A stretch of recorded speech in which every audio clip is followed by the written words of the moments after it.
ہم کسی بھی چیز کے بارے میں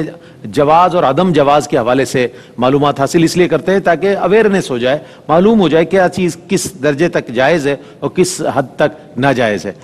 تکبر کا بھی اسی طرح ہم یہ جاننا چاہیں گے کہ کیا تکبر کسی صورت پسندیدہ ہے اور اس کے جواز کے بھی کوئی معاملات ہیں، تو اس حوالے سے کن معاملات میں تکبر کا جواز پایا جا سکتا ہے؟ میں چاہتا ہوں اس حوالے سے رہنمائی۔ یہ تکبر کی ضد عاجزی ہوتی ہے اور یہ بہت محبوب ہے،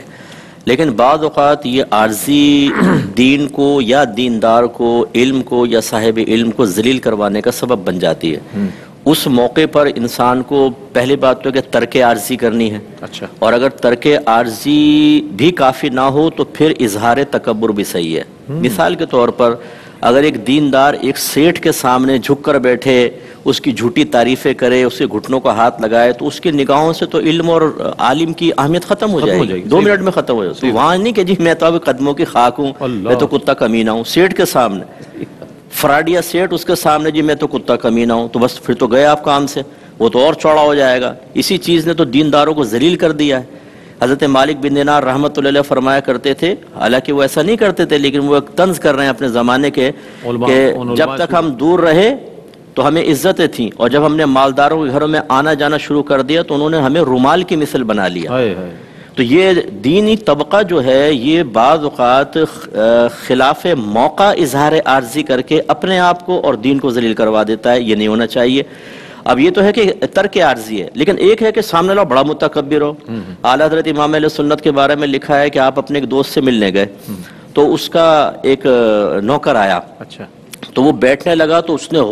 ڈانٹ کے اس کو ذلیل کر کے نکال دیا کہ تم یہاں بیٹھو گئی ہے۔ اعلیٰ حضرت کہتے ہیں مجھے بہت برا لگا لیکن میں خاموش رہا۔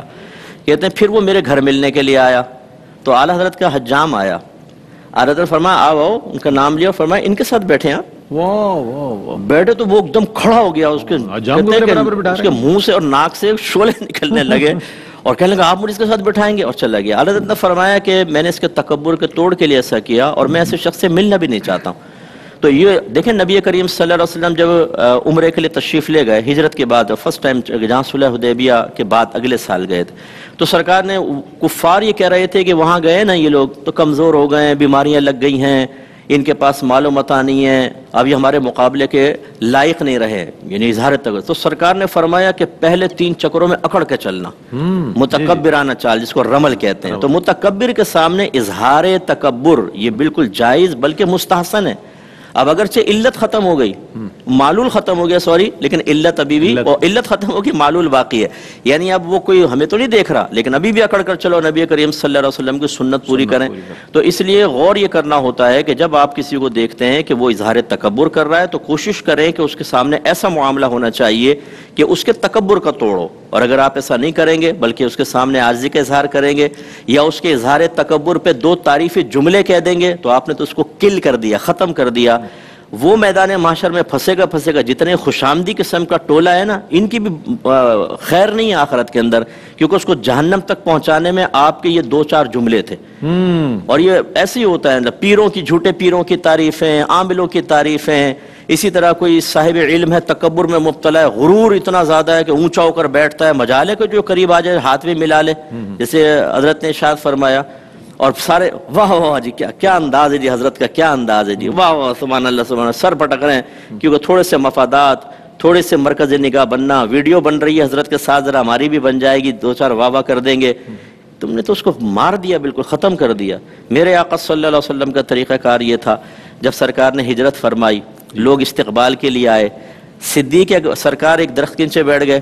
صدیق اکبر رضی اللہ تعالیٰ عنہ نے یوں کپڑا اوپر کر لیا سائے کے لیے، تاکہ پتہ چل جائے کہ یہ میرے آقا ہیں اور میں غلام ہوں۔ یعنی اتنے مماثلت تھی، ورنہ شاید انہی کے اوپر لوگ ان کو ہاتھ وغیرہ چوم لیتے۔ تو خلاصہ کلام یہ کہ یہ عارضی انکساری ہونی چاہیے۔ تو اب نتیجہ بس یہ ہے کہ اگر کوئی یہ سمجھتے ہیں آپ کہ کوئی متکبر ہے تو اس کے سامنے اگر اظہار تکبر سے اس کا تکبر کا توڑ ہو سکتا ہو تو بالکل کرنا چاہیے، لیکن اگر توڑ نہ ہو سکتا ہو تو پھر خامخواہ وہ تکلف کی ضرورت نہیں، وہاں سے ہٹ جائے تو یہی بہتر ہے۔ کیا بات ہے، کیا بات۔